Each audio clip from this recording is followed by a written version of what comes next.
Hola, buenas tardes. Estamos en el programa de Leyes y Justicia. Tenemos con nosotros a nuestra invitada Viviana Mondragón Lazo, que nos hace favor de acompañarnos. Ella es licenciada en Ciencias Políticas y de Administración Pública. Además, pues es maestra de Comunicación Política en la Universidad Nacional Autónoma de México. Bienvenida. También gracias. Quiero decirles que pues es investigadora del Instituto Belisario Domínguez del Senado de la República. Ella se dedica a todos estos temas políticos, ya que vamos a hablar de la estructura política de la Ciudad de México. Y bueno, también tengo el gusto de tener con nosotros al director y productor de ASTL.tv, que es el licenciado Alejandro Ruiz. Muchas gracias. Gracias por estar con nosotros. Gracias, Leti. Buenas tardes. Buenas tardes, Alejandro. Hola, un gusto estar aquí con ustedes. Gracias. Pues te quería yo preguntar, ¿cómo ves tú la nueva estructura política de nuestra ciudad? ¿Cómo estás viendo tú el panorama político de las próximas elecciones? Bueno, yo creo que es muy importante compartir con los ciudadanos la importancia que tiene la reforma político-electoral, que fue una reforma a la Constitución que se aprobó recientemente por el Congreso, por la Cámara de Diputados y la Cámara de Senadores. Es una reforma muy importante porque es una reforma que le da la oportunidad a la Ciudad de México de tener una categoría distinta. No es solamente el cambio de Distrito Federal a Ciudad de México, sino es un cambio sustantivo para convertirla en una entidad federativa más y de dotarla de competencias, de dotarla de facultades, de dotarla de un nuevo rostro. Entonces, fue una reforma, yo creo que la ciudadanía por muchos años había estado esperando en la ciudad y que es una fortuna que haya ocurrido. Y bueno, eso nos pone un reto importante, un reto que implicará primero, pues obviamente el proceso electoral del próximo domingo, en donde los habitantes de la ciudad saldrán a votar para elegir a una parte de la Asamblea Constituyente que será la responsable de redactar la primera constitución que tendrá la Ciudad de México. Entonces, verdaderamente ahí comienza este proceso, un proceso que culminará en enero del próximo año, y una vez que entre en vigor la nueva constitución, tendremos otros retos por delante para seguir fortaleciendo y construyendo una ciudad con una cara diferente. Entonces yo creo que eso es un poco la relevancia que tiene para todos los habitantes de la Ciudad de México, pero no solo para los habitantes de la Ciudad de México, yo diría que para todos los habitantes del país, porque al final de cuentas la Ciudad de México seguirá siendo la sede de los poderes de la Unión, y eso es algo que a todos los habitantes, a todos los ciudadanos mexicanos, seamos o no originarios, vivamos o no, o transitemos o no por la Ciudad de México, tiene implicaciones para todos los mexicanos. Entonces es un proceso muy importante. Me viene una pregunta, aprovechando.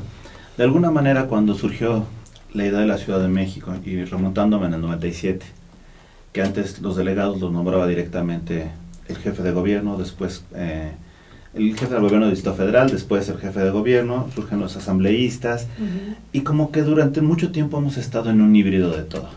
Así es. Porque no somos propiamente, no hay municipios, son delegaciones, se vive en una situación un tanto de incertidumbre. Sin embargo, ya estábamos acostumbrados a ser defeños. Con este cambio, para el ciudadano normal, ¿en qué le beneficia o en qué le perjudica esta situación? Bueno, la reforma considera dos aspectos que yo considero, a su vez, son muy importantes para la ciudadanía. El primero es que justamente el tema de las demarcaciones territoriales, que ahora serán consideradas como alcaldías, las alcaldías van a tener un órgano de gobierno colegiado, en donde serán encabezadas por un alcalde y tendrán un consejo que va a ser integrado de manera plural, que podría parecerse mucho a los ayuntamientos, al conjunto de regidores y síndicos, como lo es en el resto de las entidades del país.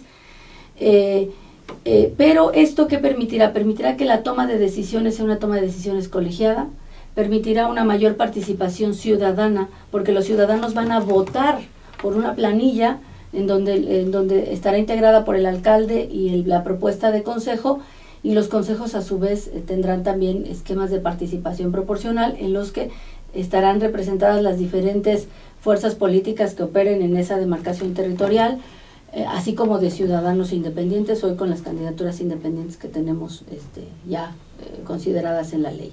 Entonces, esa es una opción que se abre para que los ciudadanos tengamos una mayor participación en las decisiones políticas, en las decisiones de política pública, en las decisiones presupuestales, en qué se va a gastar el presupuesto que tengan las demarcaciones territoriales. Entonces, esa es una oportunidad muy importante para los ciudadanos para abrir espacios de participación que no existían.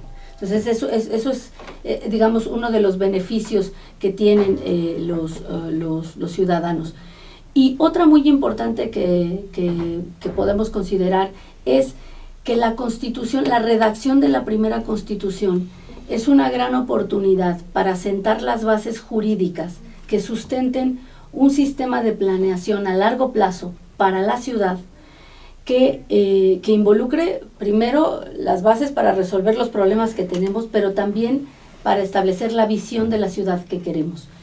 Por eso es importante que los ciudadanos nos involucremos en este proceso, desde el tema obviamente de las elecciones, pero también a través de hacer llegar a las diferentes fuerzas políticas, a los candidatos independientes en el proceso electoral, y después de que ya sean electos los que van a conformar la Asamblea Constituyente, pues hacer llegar las opiniones que tengamos de qué es lo que debe tener la ciudad para los próximos 100 años.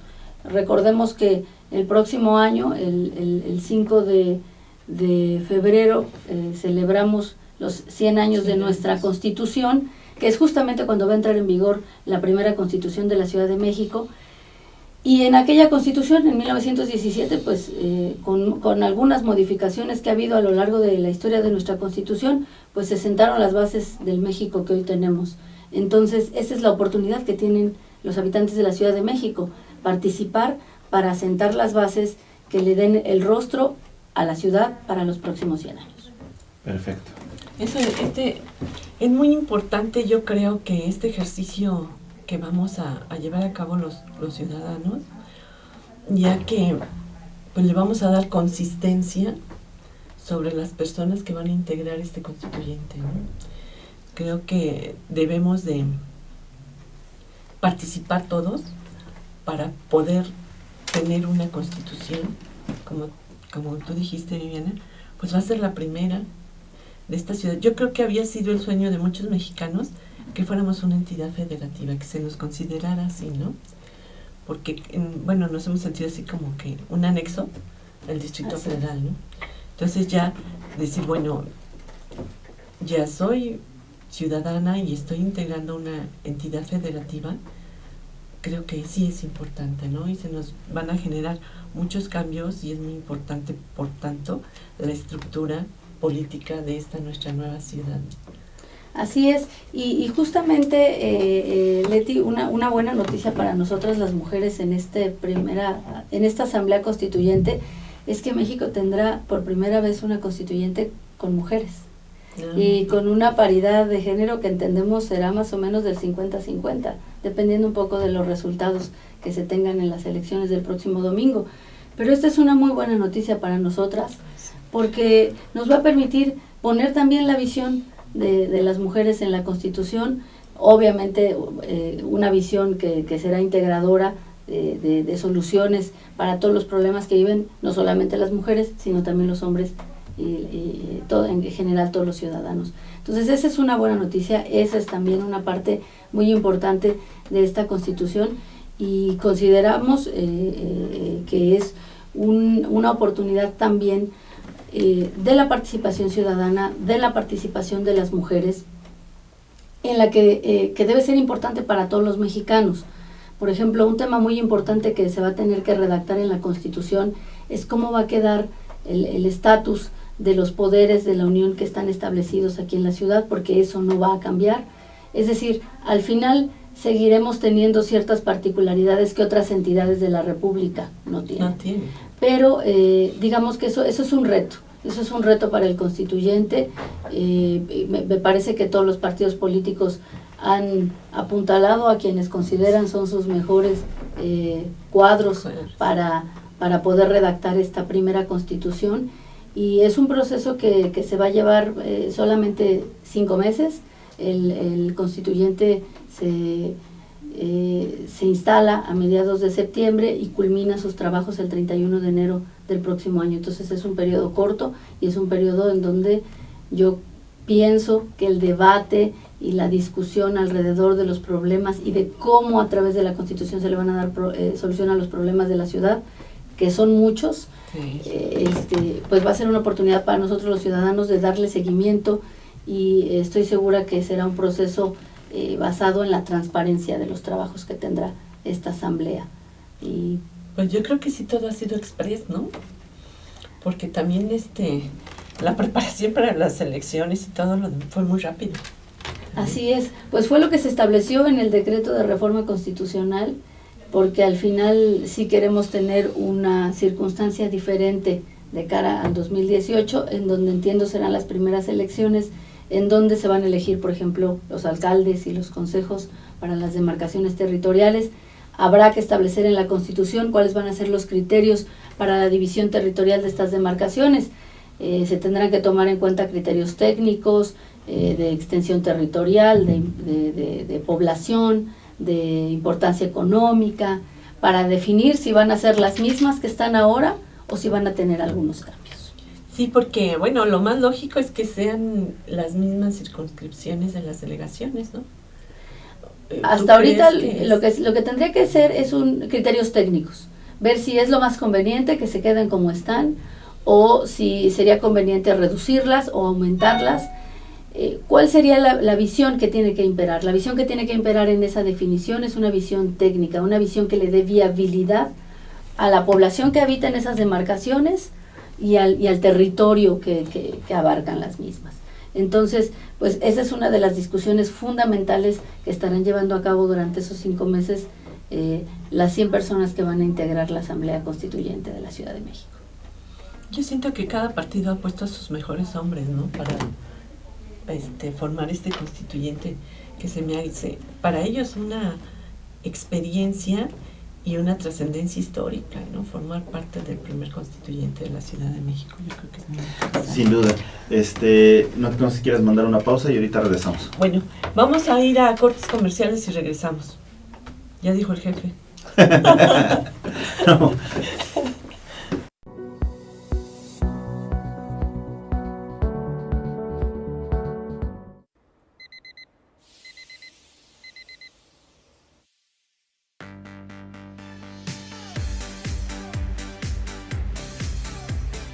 Cuando la vida te pone a sudar, hidrata la vida.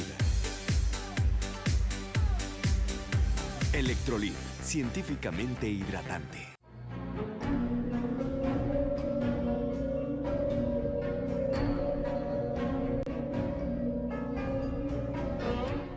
Rosso Fragola. Arte en fresa que seduce tus sentidos.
Conferencista internacional, experto en temas empresariales, Experiencia de 18 años en empresas multinacionales. Entrena ejecutivos vendedores y empleados de 62 empresas multinacionales.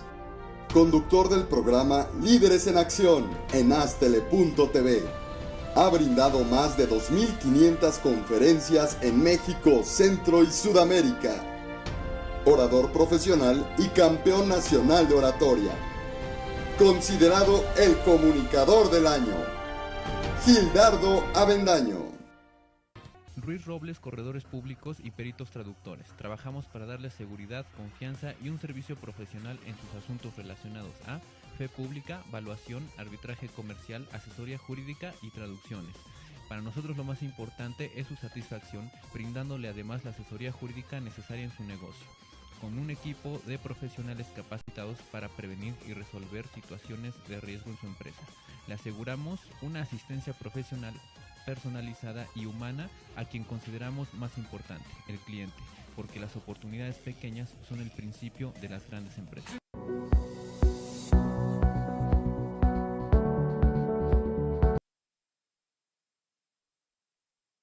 Viviana Mondragón Lazo, estamos tratando el tema de la reforma política de la Ciudad de México. Continuamos. Fíjate que yo tengo muchas inquietudes. De alguna manera, de las propuestas que he escuchado, no me quedan muy claro. O sea, obviamente están en tiempos de campaña y la mayoría te dicen alguna idea, pero no la concretan, lo cual va a ser. Tengo 3 preguntas en ese sentido. La primera, ¿hay algún modelo de constitución que pueda ser implementado ya o que pueda ser tomado como base para la nueva constitución, en tu opinión? Segundo, ¿qué pasa con áreas estratégicas, por ejemplo en la Ciudad de México, como lo que es la Central de Abastos, como que es el área de la Basílica de Guadalupe, por citar algo? Y el tercer punto, yo entiendo que los partidos, y aquí han estado exponiendo los partidos, ya sé cuáles son las ideas de algunos, pero en el caso de los candidatos independientes, ¿qué equipo pueden llegar o aspirar a tener de cara al constituyente? Bueno, mira, con respecto a la primera pregunta, si existe un modelo, yo como estudiosa de los temas de federalismo, ¿no?, de desarrollo municipal, que han sido mi interés durante muchos años, te diría que no, justamente por varias características de la Ciudad de México. La primera, que es una metrópoli enorme, una metrópoli que tal vez no la podemos comparar pues con ninguna otra ciudad del mundo en muchos aspectos. Por la cantidad de población, por la cantidad de municipios y demarcaciones que integran la metrópoli. Entonces, es muy complejo encontrar un referente. Tenemos el Estatuto del Distrito Federal, que es un poco un antecedente que marca ciertas pautas, pero al final no tiene todavía esta autonomía que se le va a dar a la ciudad a través de la Constitución. Y las constituciones de las otras entidades federativas tampoco serían necesariamente modelo porque no tienen la circunstancia que vive la Ciudad de México. Va a ser una entidad la más pequeña del país, pero yo diría la más compleja, la más poblada. Entonces, no necesariamente podemos encontrar un referente en lo que ya hay. Lo que sí es que la Constitución de la Ciudad de México tendrá que respetar en todo momento lo establecido en nuestra Carta Magna. Es decir, no podemos hacer planteamientos que de repente salgan fuera de lo que la propia Constitución permite, porque todas las constituciones de todas las entidades deben alinearse a lo establecido en nuestra Carta Magna. Entonces, en ese sentido, yo diría que por eso es un gran reto el que tiene esta Asamblea Constituyente, porque tienen que, primero, hacer el planteamiento de tener la autonomía como Ciudad de México. Y segundo, pues el reto de hacer una constitución que le dé viabilidad a la metrópoli más importante del país. Y tiene que haber ahí, por ejemplo, un contenido de desarrollo metropolitano muy claro y que no lo tenemos en ninguna otra región, en ninguna otra ciudad y en ninguna otra entidad del país. Entonces, yo creo que más que referente es el reto para construir algo que dé respuesta a las necesidades y a las condiciones y características que tiene la Ciudad de México. Eso sería con respecto al primer planteamiento. El segundo planteamiento es sobre el tema de la clarificación de las competencias, porque creo que es un poco esa la pregunta.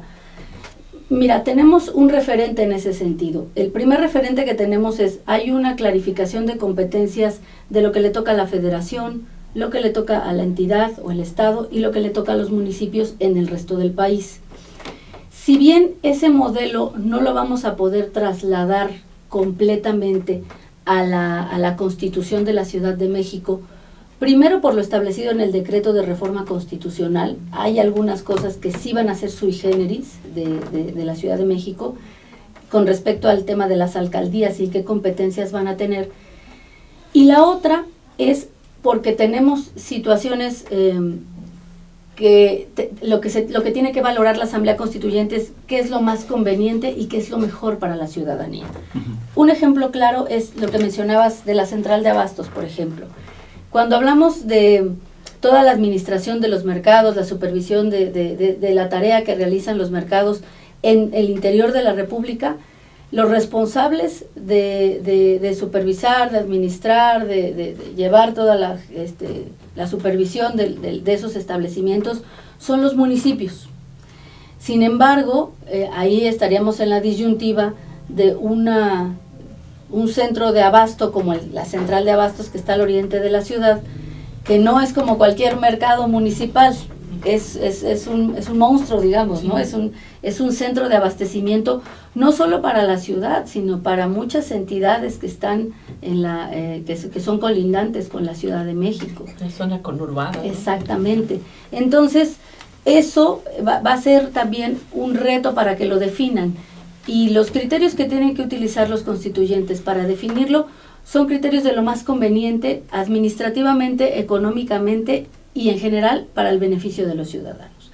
Entonces, ese tema o el tema del turismo, ¿a quién le va a tocar, no? Si la Basílica de Guadalupe es considerada como un centro, sí, de visita, de feligreses y demás, pero también algunos otros espacios de la ciudad que son espacios turísticos.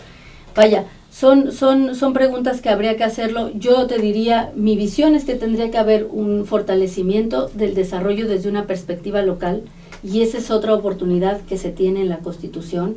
Vamos a fortalecer a los gobiernos locales, a las alcaldías, y a establecer una dinámica de coordinación buena y funcional para los ciudadanos entre qué competencias le va a tocar al gobierno central y qué competencias van a tener las alcaldías y cómo se tienen que establecer mecanismos de coordinación entre ambos, porque normalmente este tipo de espacios como la central de abastos, como la Basílica de Guadalupe, como algunos centros turísticos que tiene la ciudad, no necesariamente quedan solo en manos de un nivel de gobierno o de un orden de gobierno, sino que tiene que haber una buena coordinación entre los tres órdenes de gobierno para que pueda tener funcionalidad y viabilidad.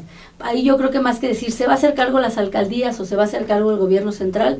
Yo creo que sería más bien, vamos a establecer mecanismos de coordinación entre los tres órdenes para que cada uno haga lo que le toca hacer respecto de la administración de esos espacios. Y con respecto a la tercera inquietud que manifestabas, Alejandro, yo te diría, nosotros hemos hecho ahí un seguimiento de cuáles han sido las propuestas que ha habido de los partidos políticos, de los candidatos.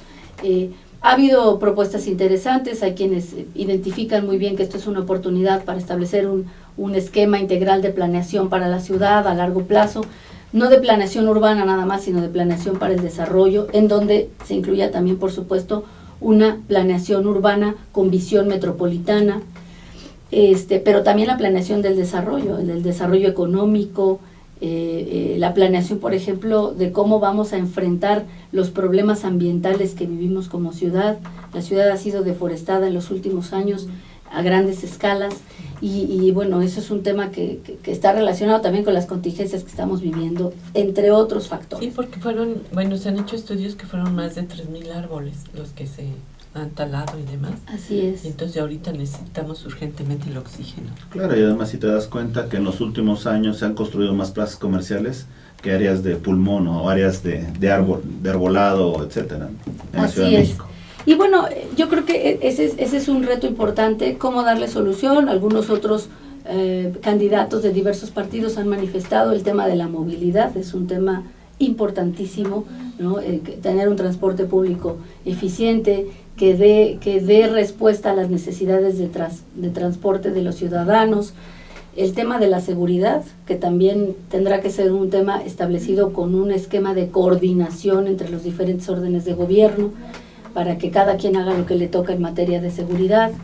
Un poco el esquema que se ha planteado es que los gobiernos locales se hagan cargo de un esquema de prevención, ¿no? Y luego están el gobierno central, el gobierno de la Ciudad de México, pues tendrá que ver los temas que le correspondan, y el gobierno federal la parte que le corresponde en materia de seguridad. Entonces sí tiene que haber un esquema de coordinación en el planteamiento de seguridad, por ejemplo. Y en cuanto al tema de los candidatos independientes... Antes de eso, Viviana, sí me gustaría mencionar, porque creo que nuestra ciudad tiene un patrimonio histórico, un patrimonio cultural histórico muy importante, sobre todo en el centro, ¿no? Así en el es. centro yo creo que también lo han contemplado, bueno, pues porque sí es patrimonio también muy importante. Pues, y justo ese tema del patrimonio, en primer lugar, es un tema que tiene que estar presente en la planeación del desarrollo urbano. Yo te diría, por ejemplo, hay ciudades, otras ciudades del mundo, en donde la planeación del desarrollo no permite ciertas cosas que sí pasan en algunas ciudades de México y específicamente también en la Ciudad de México. Por ejemplo, el tema del ordenamiento del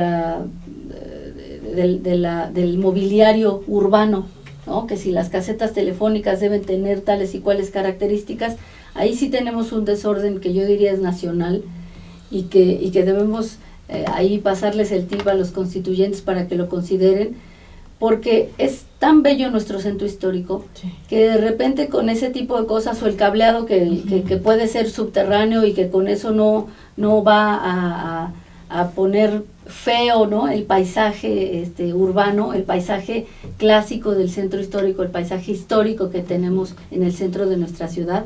Entonces, son cosas que se tienen que considerar obviamente en la nueva Constitución, quizá no con ese grado de detalle, pero sí con un grado de establecer las bases jurídicas que den certeza a todas las cosas que pasan en la ciudad.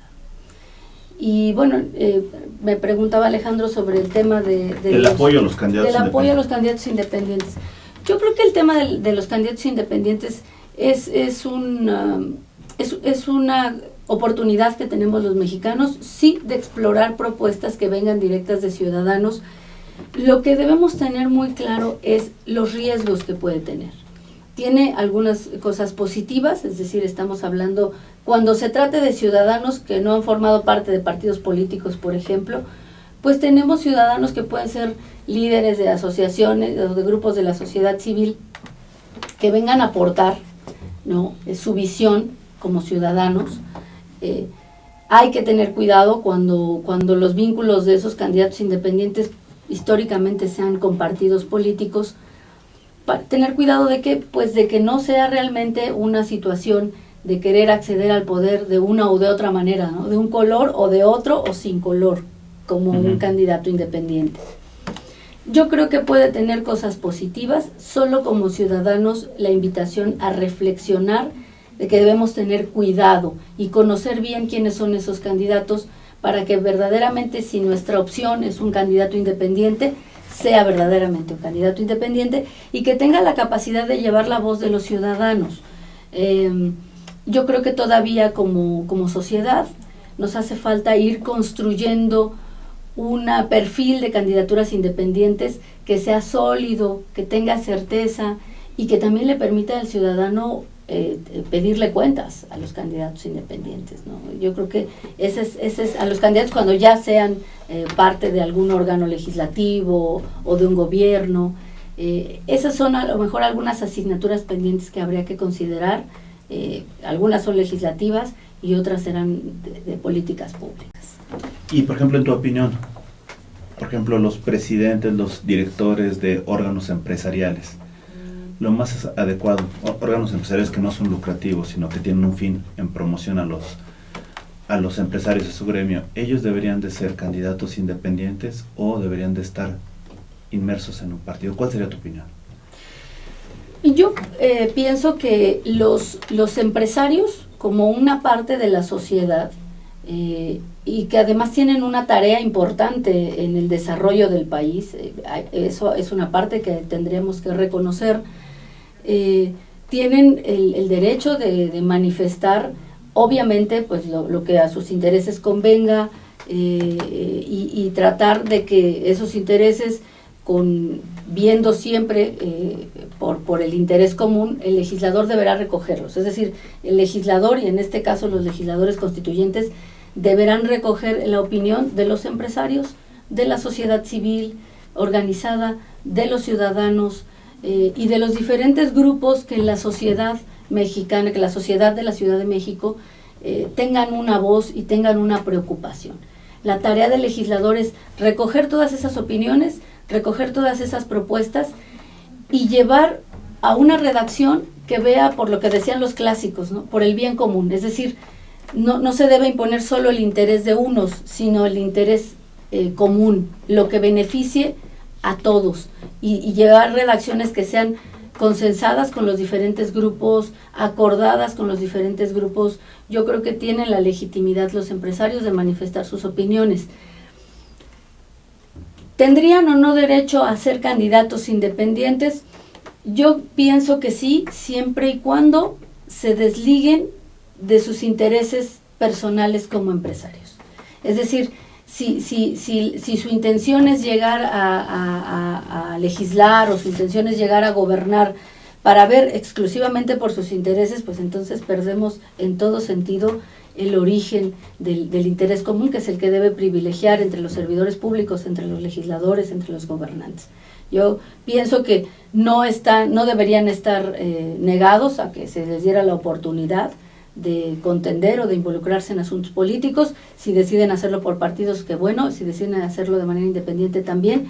Lo que debemos poner atención los ciudadanos es si sus planteamientos ven por el interés común o ven por intereses particulares. Yo creo que ahí esa es una tarea que nos toca a los ciudadanos ver y estar muy, muy atentos, muy alertas, para que si son de intereses que no sean del interés común o del interés de toda la ciudadanía, pues entonces poner un freno a ello, ¿no?, para evitar que alguien con intereses particulares o personales o empresariales propios, pues pudiera llegar a gobernar o a legislar con base en esos intereses.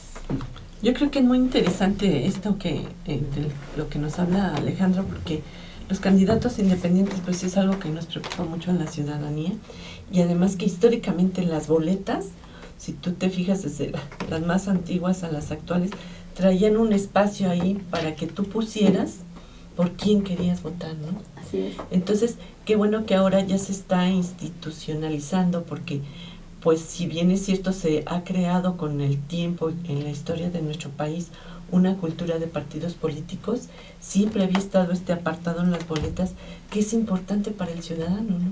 Decir, bueno, yo sí quiero votar, incluso por alguien que no sea de partidos políticos.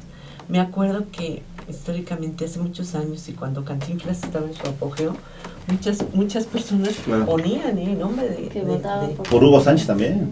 Por Hugo Sánchez. Así es. Entonces, creo que sí es importante. Además, ahora las personas ya, además de fijarse, en el partido, los fines que persigue cada partido político, se fijan mucho más en la persona, en las características, porque desafortunadamente ha venido mucha desnostación en las campañas y en los spots publicitarios de los partidos, el atacarse uno a otro, ¿no? Entonces, lo que ha hecho la ciudadanía es ver la persona que está encabezando, es el candidato. Se están fijando más en las características personales del candidato para ver si votan por esta persona, ¿no? Así es. Esa es una reflexión que nos corresponde a todos los ciudadanos, y yo pienso que podemos tomar experiencias de otros países que llevan un poquito la delantera en este tema de los movimientos independientes, de grupos de ciudadanos, y para transitar hacia un esquema que permita sí la existencia de candidatos independientes, que estén considerados, que estén protegidos por la ley, que tengan un conjunto de derechos, que puedan contender, pero en un esquema que también nos dé certidumbre, el riesgo, y hay otras experiencias en el mundo que el riesgo es no tener esa certeza o no tener esa certidumbre. Yo pienso que todos debemos tener la oportunidad de participar en los asuntos públicos, todos los ciudadanos debemos tener ese derecho y poder ejercer esa libertad de hacerlo, y el resto de los ciudadanos tenemos la obligación, por decirlo de alguna manera, porque tendría que ser una obligación, de informarnos para que nuestras valoraciones nos lleven a escenarios de certeza, ya sea con partidos políticos o ya sea con los candidatos independientes. Los partidos políticos indudablemente tienen un reto importante en la actualidad, no solamente en México, en muchos otros países del mundo hay cierto rechazo de la ciudadanía respecto a la clase política. Yo soy politóloga, tengo que decirlo, yo soy defensora de la política. Yo creo que la política sigue siendo el medio que tenemos las sociedades para poder construir, para poder proponer y para poder darle viabilidad a una sociedad, al desarrollo de una sociedad. Sin embargo, eso no deja fuera a los independientes. Lo que creo es que tenemos que encontrar la manera de que esa llegada de los independientes contribuya a darle mayor certeza a los procesos, mayor certeza a los gobiernos y a los legisladores, en lugar de lo contrario, ¿no? Que lo contrario en algunos momentos sigue siendo un riesgo, pero es bueno, hay que aceptar el riesgo, hay que aceptar el reto también de construir un sistema político que le dé cabida a los independientes y que esa participación de los independientes sirva para aumentar la certeza en lugar de disminuirla. Tenemos que trabajar todos los ciudadanos y también la clase política, los partidos y quien se quiera involucrar en los asuntos públicos para dirigirnos hacia allá. Sí, porque yo creo que es una labor ahora del Instituto Nacional Electoral hacer una investigación sobre todos los fondos y los recursos. No se vaya a meter ahí un narco, ¿no? Que pues, sí tiene muchos recursos, pero pues ilícito, ¿no? Narco, de corrupción, de prostitución, de tantas fuentes ilegales, ¿no? Así es. Eso será cuestión. Una pregunta, Viviana. El domingo votaremos y el lunes ya tendremos, más o menos, lunes, martes tendremos ya los resultados. ¿Cuál crees, viendo tú la situación de la ciudad, cuál crees que sea la realidad de los candidatos? ¿Qué crees cuál sea la expectativa por lo pronto de los ciudadanos respecto de quién va a ser el constituyente? Y en tu precisión, ¿cuál te gustaría que fuera el perfil del constituyente a partir del martes? A partir del martes. Bueno, mira, hay algunas encuestas que se han publicado. Por ejemplo, en el caso de los candidatos independientes, entiendo que algunas marcan preferencias entre el 6 y el 12%, lo cual es un reto para los candidatos independientes tener esa cantidad de votación, de votos en favor de ellos. Entonces puede ser que entren 1 o 2, por ejemplo, ¿no? Si es que logran tener la cantidad de votos necesaria. El resto de la Asamblea Constituyente, yo lo que veo es pues que va a tener, según las últimas encuestas, hay un partido político que tiene ya un dominio importante en la ciudad. Sin embargo, bueno, dos partidos, ¿no? El PRD y Morena, que han estado ahí, que son quienes gobiernan la ciudad, tanto a nivel delegacional como la Ciudad de México. Pero lo que se ha visto en las encuestas es que los otros partidos tienen una preferencia importante, no es que no existan, ¿no? El propio PAN, el PRI, el Partido Verde Ecologista, Nueva Alianza, todos han salido a la calle a hacer sus propuestas, y me parece que una de las características de la asamblea es que va a ser una asamblea plural, y yo creo que eso es muy importante, en donde va a haber especialistas. Si nosotros revisamos las listas de algunos partidos, traen ahí gente que a lo mejor no son políticos históricos, sino son especialistas en el tema parlamentario, en el tema presupuestal, que es un tema fundamental, en el tema urbano. Y también hay otros partidos políticos que han propuesto ciudadanos que tienen otros perfiles, ¿no? Actores, y que bueno, pues seguramente con su visión, cada uno de ellos, unos como especialistas, otros como ciudadanos que ejercen otra actividad, podrán hacer aportaciones a una asamblea que va a ser plural. Yo considero que veo difícil que sea todo para un partido. No es el espíritu de la constituyente, no es el espíritu de la reforma constitucional. es más bien un espíritu plural y con más o menos representación, pero estarán ahí presentes todas las voces. Y yo pienso que eso es muy bueno. Eso es muy bueno porque la ciudad es plural. O sea, la ciudad tiene preferencias por diferentes partidos, tiene gente que está muy enojada con los partidos y va a votar por los independientes. Yo veo una asamblea plural, en donde se van a alzar voces, incluso a veces hasta opuestas.